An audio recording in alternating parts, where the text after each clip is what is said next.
Good evening, everyone, and welcome to our FSSD Honors Program meeting. We are so glad you joined us, and I know that people will continue joining us here while I give us a welcome. So we'll let people keep joining us while I get us started here. First of all, my name is Pax Weimers, or Dr. Weimers, and I am the supervisor for student performance and federal programs here in the FSSD. And part of my role is overseeing the honors program. So I will be your host this evening during this meeting. And we've got several district and school administrators that are also here. And I will introduce each of them as they're going to take turns presenting some of our slides as we go through this presentation.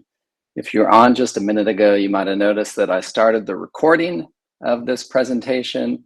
And the recording and the actual slideshow that we're going to use will be available by the end of the week, by Friday, on our website. And I'll show you where that is at the end of the slideshow.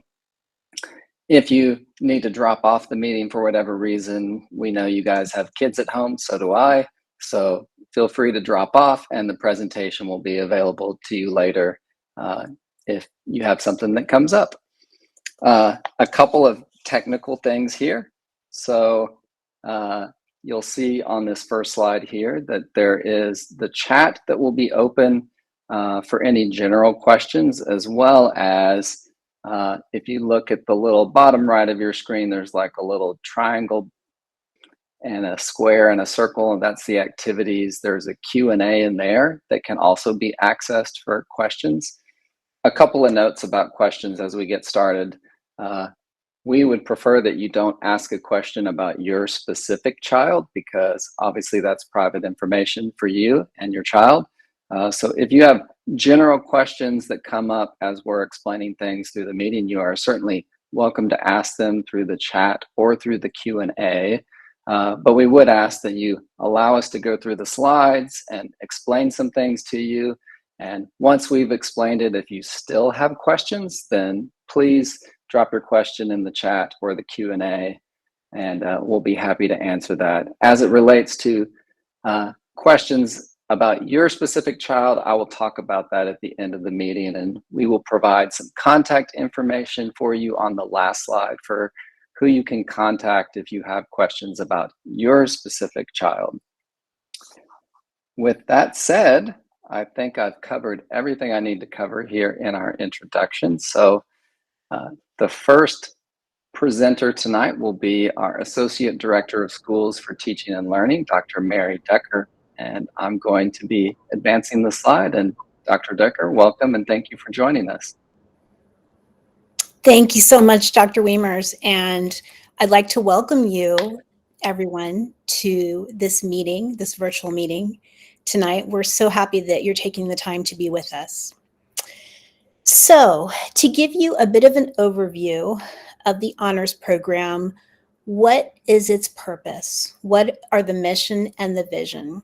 And I'll give you just a moment to peruse this slide, and I'll read the mission, which is to maximize the potential of students in grades 5 through 8 who demonstrate outstanding academic achievement, performance, and strengths by emphasizing in-depth critical thinking and creative problem solving. The mission statement really gets to the heart of what honors is. And the vision is that students are empowered with the academic skills necessary for future success in advanced placement courses and beyond. And you'll see at the bottom in those capital letters, access plus rigor equals advancement. And we'll go more in depth over the upcoming slides into what exactly we mean by access plus rigor equals advancement.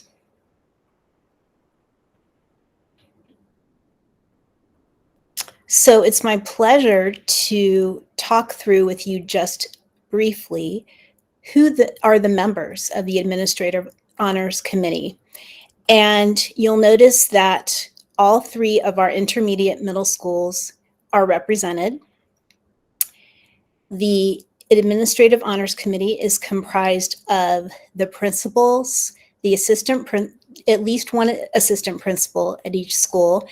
And we're very happy, you'll notice, to also have some teachers on the Administrative Honors Committee, because it's so important to us that we have their voice on this committee, helping to make decisions, make changes when necessary, and really give us the input from the daily classroom experiences. You'll see that the teacher representatives are delineated with an asterisk for each school.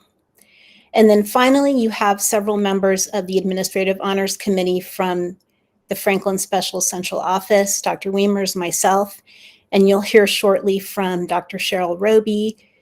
She is the Special Populations Supervisor, and Mrs. Summer Carlton, she is the Curriculum and Professional Learning Supervisor. So you can see we have wide representation from many areas and from many concentrations in Franklin Special. Thank you, Dr. Decker. And next, perfect segue. To go over kind of a broad overview of our program, we have Mrs. Summer Carlton, who, as Dr. Decker mentioned, is our supervisor for curriculum and professional learning. Thank you, Dr. Wiemers. Welcome. Glad to be here with each of you today, tonight. And I wanted to talk through our honors program courses. We'll look at just the honors courses, and then we'll look at the high school courses that are offered. For ELA honors, those are available in grades 5 through 8. And math honors is available in grades 5 through 7. We do not mention it as part of 8th grade here because that's when students move into either they stay in pre-algebra or they move into algebra 1. And then science honors is offered in grades 6 through 8. And this will no longer be offered in 5th grade due to the limited time allotted for science classes in 5th grade. And Dr. Wiemers will go more in depth about that later on in the presentation. And we just also wanted to make sure you knew that all course offerings are available at all FSSD 5 through 8 schools. So they offer the same courses and your students have the same access to these courses. It doesn't matter which campus they're at. And then for our honors program high school credit courses, we offer, the first one is Algebra 1 in grades 7 through 8. And 7th grade is typically a smaller group of students, and then 8th grade, Algebra 1. And then we offer Geometry in grade 8 for those students who took Algebra 1 in 7th grade. And so that Algebra 1 class is a prerequisite to take Geometry in grade 8. For World Language, that's a 2-year program in order to get the full credit for it in regards to your high school credit. And so Spanish 1A is in 7th grade and Spanish 1B is in 8th grade. And then French 1A is offered in 7th grade and French 1B is offered in 8th grade. And then we offer Computer Science Foundations for grade 8. And we're excited that next year we'll be offering an Intro to Aerospace in grade 8 as well. And so we'll have more information for that, not tonight, but in the coming months. And all of these high school courses are offered at both FMS and PGMS. And it's also important to know that these courses count towards your child's GPA when they get to high school. So they will be on your child's high school transcript. So as they move up into 9th, 10th, 11th, and 12th grade. So these courses look a little different, and as your kids move into those grades, you'll get more information about how that looks a little different, but those do end up on their final transcript and part of their final GPA for high school. Thank you, Mrs. Carlton. Next, we're going to hear from the principal and assistant principal at Poplar Grove Middle School, Dr. Orman and Dr. Bracamanis. I know they've been having a little bit of Wi-Fi issues up at their school this evening. They're burning the midnight oil, so hopefully they're able to get us through the next couple of slides. Gentlemen? Absolutely. Well, just let us know if it sounds off on your end, and we'll just pass it right back to you. But I do want to take a moment to talk through the next slide. And when we are there, we go. And one of the things we do pride ourselves on is bringing the highest quality educational experiences to all of our students. And the way that we extend that into honors classes is that students will engage in more challenging tasks. They will apply the content on the upper end of the taxonomy. They're going to read more rigorous texts and engage in critical thinking activities. All of their content, they're going to move much more quickly through as well. And it's important to note the little sticky on the left side of the screen where it says students must pass every quarter to remain in honors classes. And in order to do that, students are going to need to be prepared in honors classes, be able to actively participate, complete the high rigor and quick speed of assignments promptly. And in order to do that, they're going to need to be self-organized and be resilient when they come up against challenging content.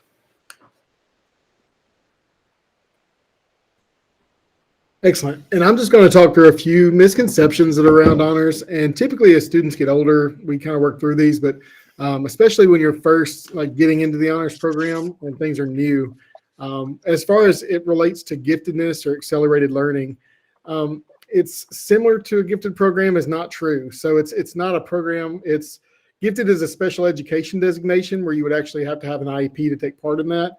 Honors is just like a typical school program. Another one around that would be students who see the accelerated learning teacher in elementary school automatically go into honors. Our accelerated learning specialist might help in some of the honors classes, but they're completely separate of each other. So students qualify in the same way for honors classes, and accelerated learning is a separate entity with a different way to qualify for that as well. And then as far as the quality of instruction, Dr. Bracamonte said on that as well, but the myth would be, or the misconception would be students in honors class have a higher intelligence or behave better. I think we all know that all of our students are bright. They all have behavior that can be good or bad at any given day or any moment, but being in honors doesn't qualify someone as more intelligent or less intelligent, and students are going to be students. It's a normal thing for a student, regardless of their intelligence, to have good and bad days. The other one for this quality of instruction would be that the classes have better teachers and the students receive higher education. It's just not true. So many teachers have varying classes. That's true. And here, Poplar Grove specifically, our teachers teach the same thing across the board anyway. So an honors teacher would be the non-honors class as well. But everybody's going to receive that rigorous, high quality education. And then as far as future prospects, a lot of people are worried that if you're not in honors, then good things aren't going to happen in the future. And so the misconception is that it's best that a student take honors classes, even if they don't meet the criteria. And that's just not true at all. So if your student's really good in one thing and qualifies for one thing, then that's fine. They don't have to take all honors classes. If they're not qualifying for any of them, that's okay too. They're still going to get what's appropriate for them at that time. And then as far as taking honors classes now ensures that they have honors or AP in high school, they don't connect at all. So any student at all can enroll in an AP or honors class when they get to high school. It has nothing to do with honors in the middle school setting. Thank you, Dr. Brachmanis and Dr. Orman. So I've got the next couple of slides here, and I'm going to talk through some updated policies and that our committee agreed upon this year. And I want you to know right off the bat that we don't make changes lightly. We don't make changes often. The most recent significant change we had was during COVID. We had a year without TCAP scores, so we added in allowing kids to qualify based on their winter benchmark scores. And afterwards, we realized that was a great pathway for students as well. So we've left that, and now students have two pathways into honors. So that's the most recent change we've had until this year.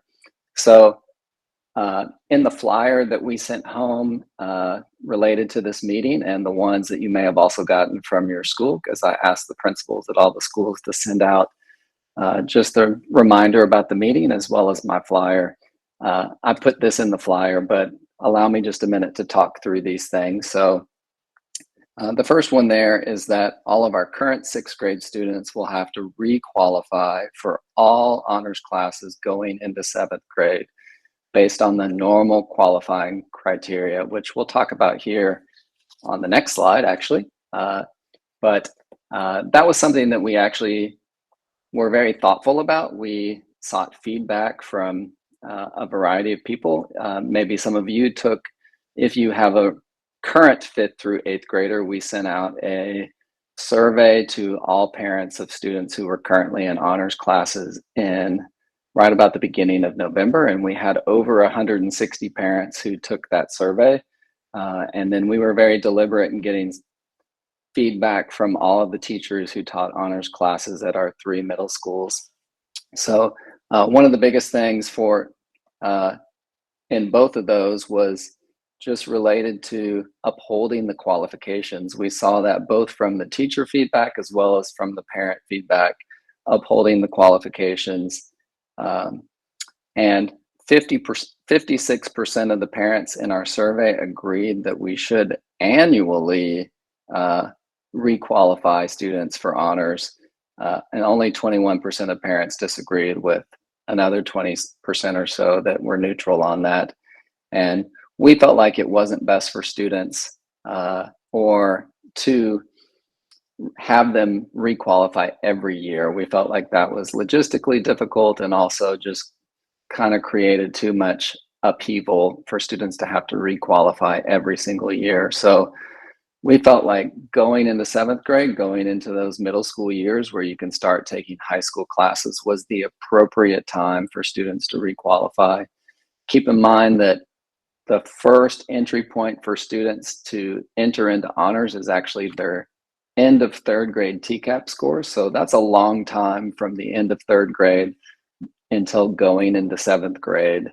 And some students maintain that really high level from the end of third grade going into seventh grade, and not all students do. So we felt like going into seventh grade was the most appropriate time for students to re-qualify. So all students, my own student who's a rising seventh grader included, will have to re-qualify for honors classes going into seventh. And we'll talk about the letters that will be coming home soon. The second thing here is that we've had a reconsideration process for years. That's been in place for a long time. The one change this year is that parents can submit an honors reconsideration request for one course per year. Lots of feedback from teachers as well as parents about upholding our qualifications, as I mentioned previously. But we also felt like parents do need and deserve a choice in their kids' academic options. So we didn't want to take away the parent reconsideration at all, but it is limited to one class per year. So let me give you an example. Going into fifth grade, a student qualifies for honors math, but not for honors ELA, then the parent has the option to re-qualify for honors ELA. And then the next year, they could, if they did not qualify for science going into sixth grade, they could do the reconsideration for going into sixth grade. Again, once we go to seventh grade, we'll reset and start over. But each year you can reconsider a class, and if they maintain their grades and stay in that class, they'll be promoted in the next grade, and then you can reconsider for another class. We'll talk about the forms later on, but that will be on the form as well. And lastly, science honors will now be offered in grades 6 through 8. Really, the major reason for this is it was really difficult for us to make fifth grade science truly honors because of the limited time that we have for science classes in fifth grade. I'll give you the reason why that is. So the state of Tennessee has some guidelines in place that say we have to have a minimum of 80 minutes per day dedicated to math instruction and ELA reading instruction. They don't have that same guideline for science or social studies. So what ends up happening at both of our fifth grade schools, FIS and PGMS, is that we have to allot so much more time to ELA and math that science and social studies they get about half the time as ELA and math. So at FIS, science is an every other day class. Students have science and social studies rotating between A day and B day. And at PGMS at Poplar Grove, students have like a 2-hour block, with most all of that block being math, and then just a little portion, about 30-40 minutes, being science. So that was the class that we had considered for a long time whether we would continue in honors or not, but really just based on that time limit, we felt like it wasn't appropriate to continue offering 5th grade honor science for a variety of reasons. One, we don't want honors to be just a name or a status. We want it to truly mean something and be about differentiated content and rigor. I do want to let you know, I have talked to several of the 5th grade honor science teachers, and most of what they had time to do was extra labs and some extra enrichment activities. Given their time constraints, that was about all they had time to do in 5th grade honor science.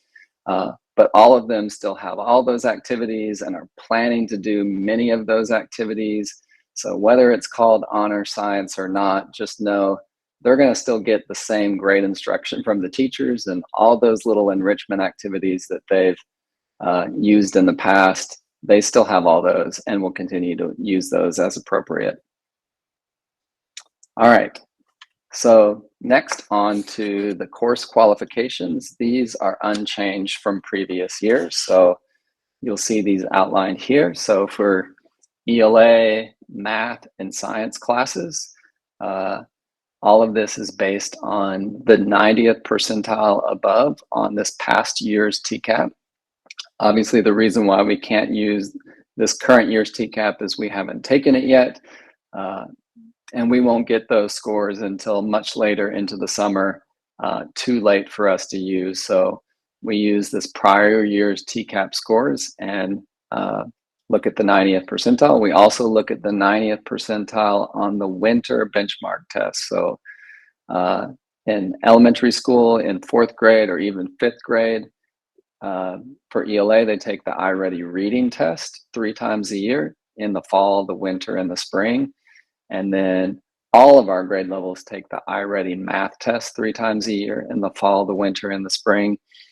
And we don't have a benchmark test for science. So we chose a few years ago to look at the ELA test again and use that as an indicator for science as well, because once you get into honor science, there's lots of heavy reading and being able to break down text and graphics. So we felt like there's a strong correlation between being a strong reader and being successful in honor science. For Algebra 1 in 7th grade, so current 6th graders, actually my current 6th grader came home with a letter today. A lot of those letters went home today about the honors test that will be coming in a few weeks. So 6th grade students will have the opportunity to take the IAAT, which is the Iowa Algebra Aptitude Test. And they'll also take the MLATE, which is the Modern Language Aptitude Test for elementary. Those will be offered free of charge at both Poplar Grove Middle and Freedom Intermediate. And they'll also be offered at Freedom Middle to our current 7th graders so that they can qualify for 8th grade Algebra 1. You can see for Algebra 1 in 7th grade, we have a high standard, the 95th percentile or above on the IAT. And that is because it's going to set you up for very difficult math if your student takes Algebra 1 in 7th grade, because then they'll take geometry in 8th grade, and then they'll still have 4 years of very advanced math into going into high school. We have very few students that qualify for that. So,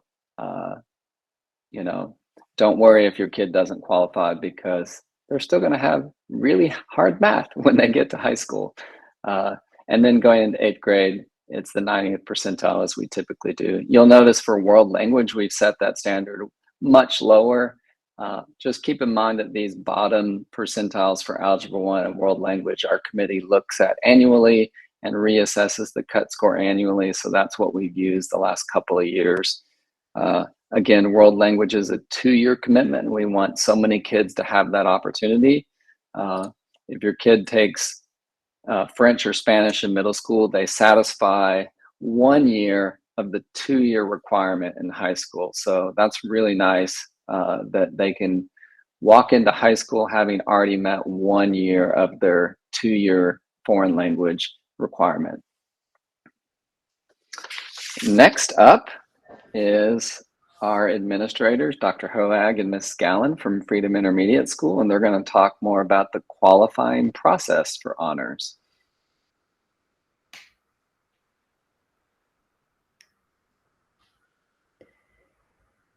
Thank you. And so Dr. Wiemers has just discussed with us the qualifications for honors. So that's the first part of the process.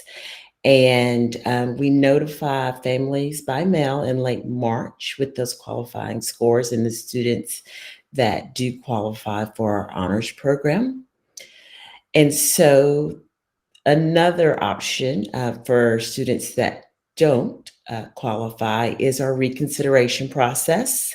And this happens in April and May. And this is where parents submit an honors reconsideration request form for one honors class for which their student or child did not qualify. We strongly encourage you to pick that class where your student really has a strong interest and a high aptitude to reconsider. Then the next part of the process is notification. So over the summer, school administrators will reach out to families and parents to discuss the reconsideration requests that you guys filled out. This is a available space will be prioritized for students whose data best warrant that honors placement. And then the last part of this process is the commitment piece. So at the beginning of the school year, parents will complete an honors parent commitment form. And again, you'll get that probably in August at your student's school with those classes that they will be taking honors for.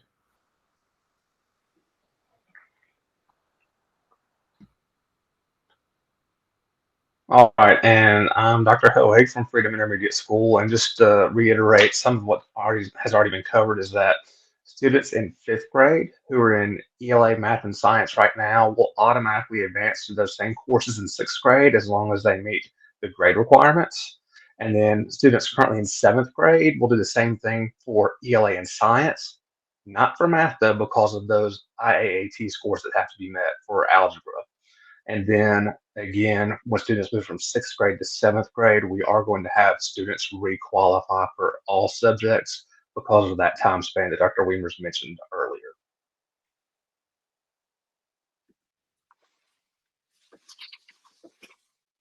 Thank you, Dr. Hoag and Ms. Scallon, and I think you guys worded that very clearly.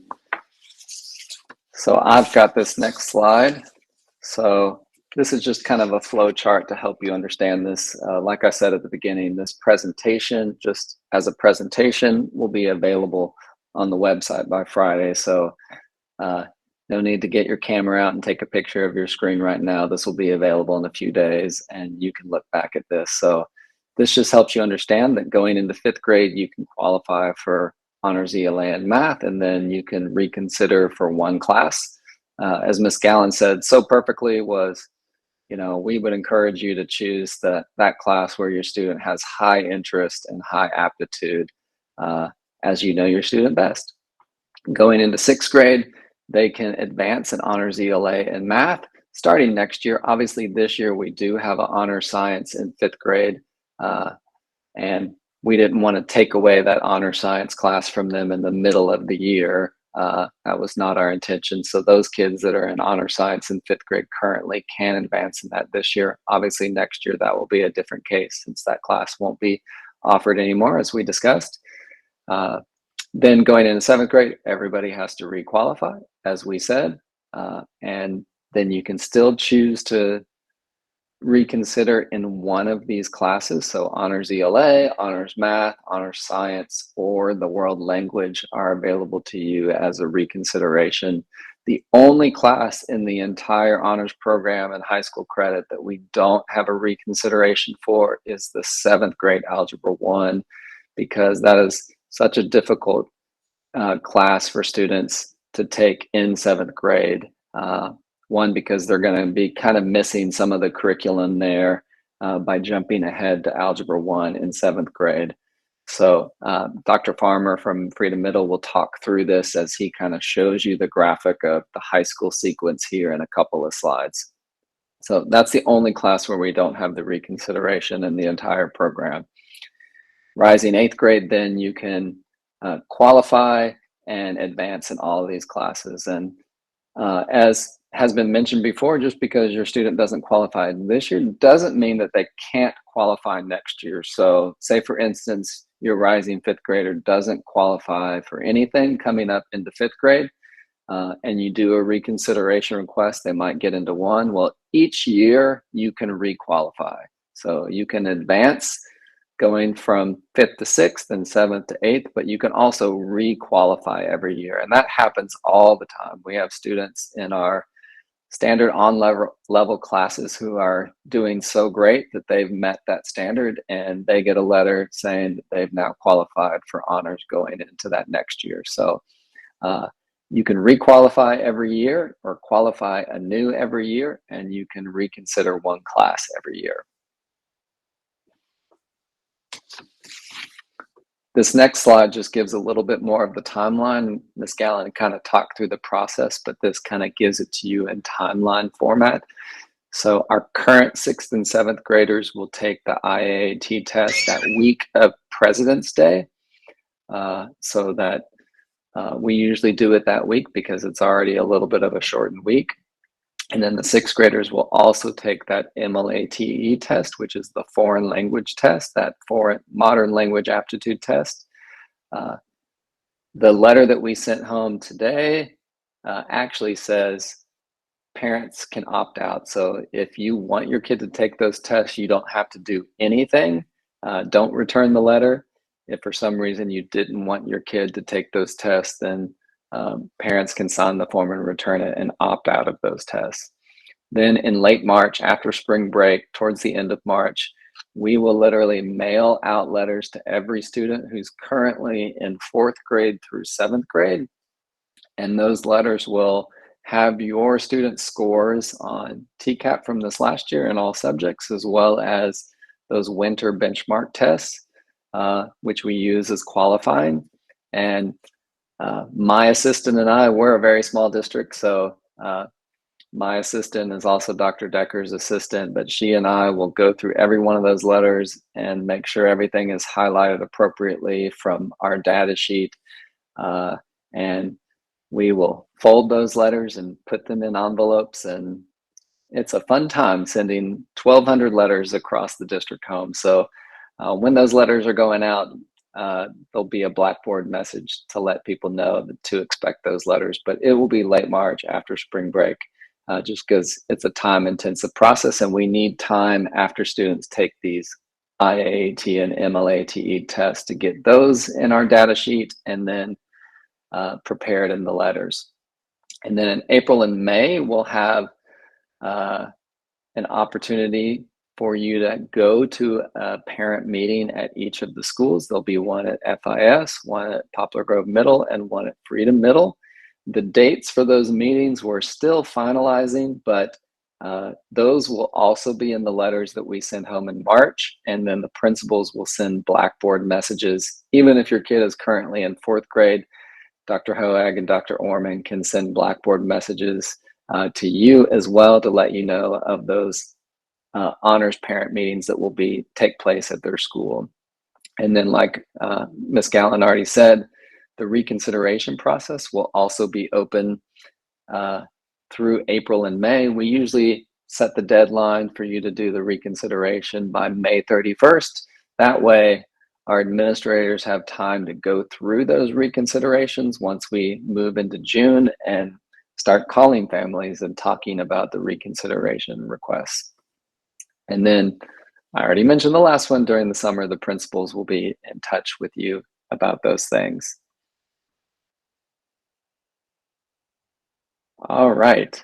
I see a question there in the chat about being notified by email as well. I don't have a function to be able to send 1,200 emails with everybody's scores, but I'll talk about this in a minute. You guys will have my email at the end of the presentation, and you are always welcome to email me if you have any further questions about this. So the letters will go home by mail, but feel free to email me, and we'll talk about that at the end of the meeting. All right, next we have Dr. Farmer, principal from Freedom Middle School, who's going to walk us through the next 2 slides. We've only got a few more slides to go, so thank you for hanging in there with us. Dr. Farmer? Good evening, everybody. I just wanted to also let y'all know that Dr. Lauren Bauer is not with us. She's flying back from a training, but she will, Freedom Middle, she will be our primary point of contact for honors going forward. So I just wanted to note that on the front end since she's not with us tonight. Really, the first slide, there are 2 important changes that we've been become accustomed to in the building over the last 2 years. But as students move into middle school, one is Williamson County. Since our kids matriculate to Williamson County, they, as was mentioned earlier by Ms. Carlton, will earn a letter grade now as opposed to a pass-fail. And also, as a result, those students in Williamson County middle schools use their uniform grading scale. So we will do the same. Again, we've been doing that now, but we just want to make sure that parents know that on the front end. The second policy that's kind of affected us here in recent years is that by the end of the first quarter, we have to make decisions on whether or not to remove a student from a class, because the state board policy says that after the first quarter, we can't do that.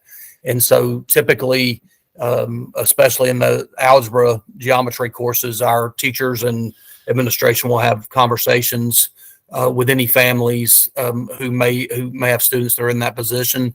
Otherwise, unless a parent comes to us and has concerns, we'll just have the student continue to progress forward.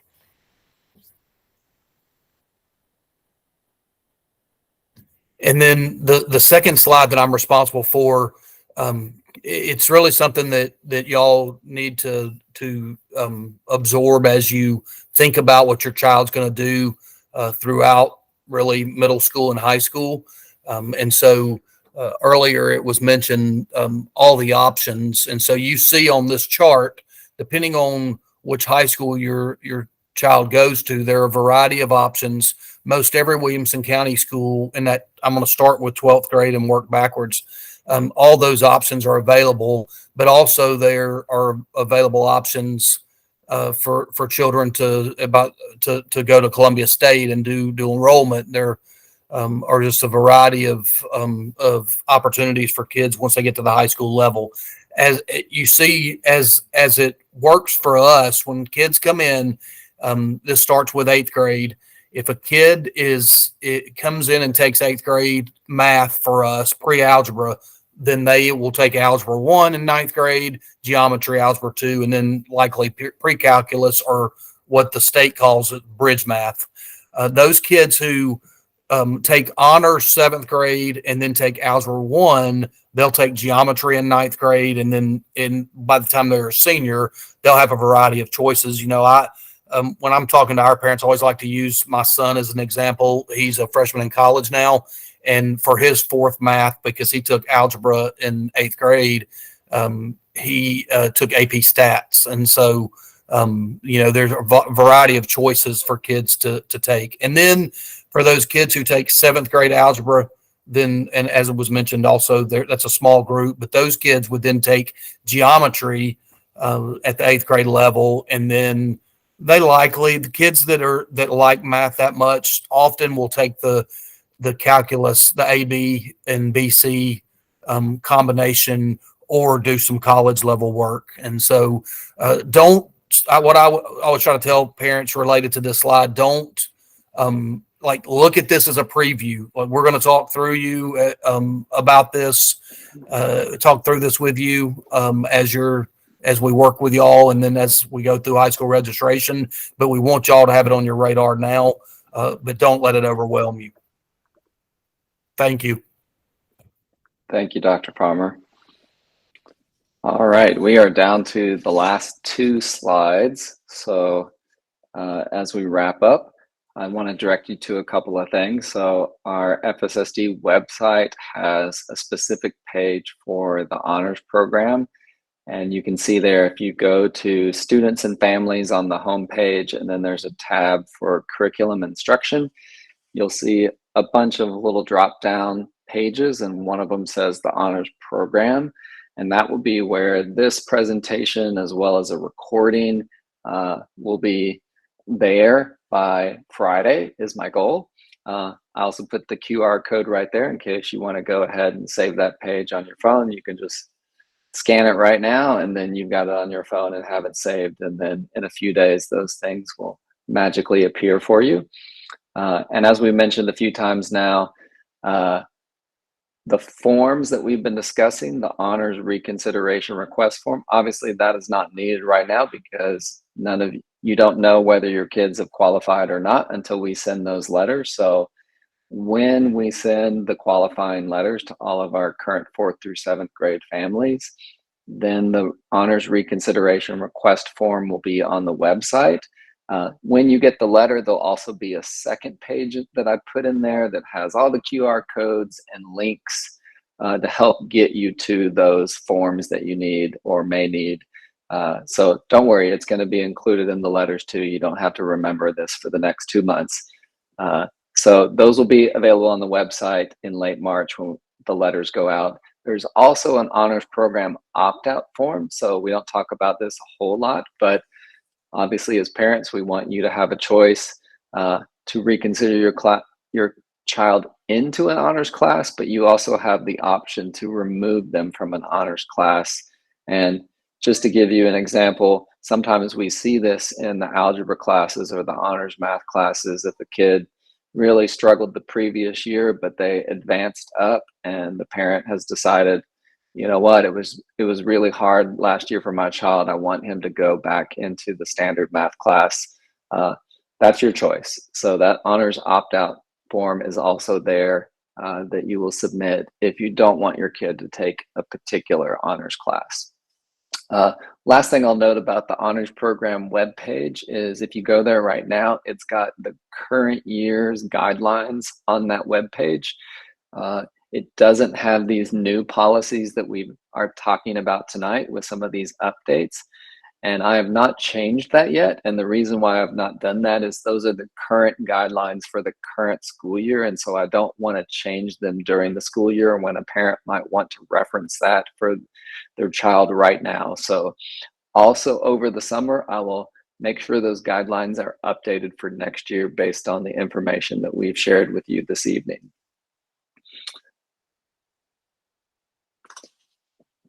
All right, Dr. Decker is going to come back and help me with our final slide here. Yes, thanks, Dr. Wiemers. So as promised, here is the official contact information slide that you'll be able to reference immediately. And as Dr. Wiemers said, later in the week when this presentation will be available for you to review online.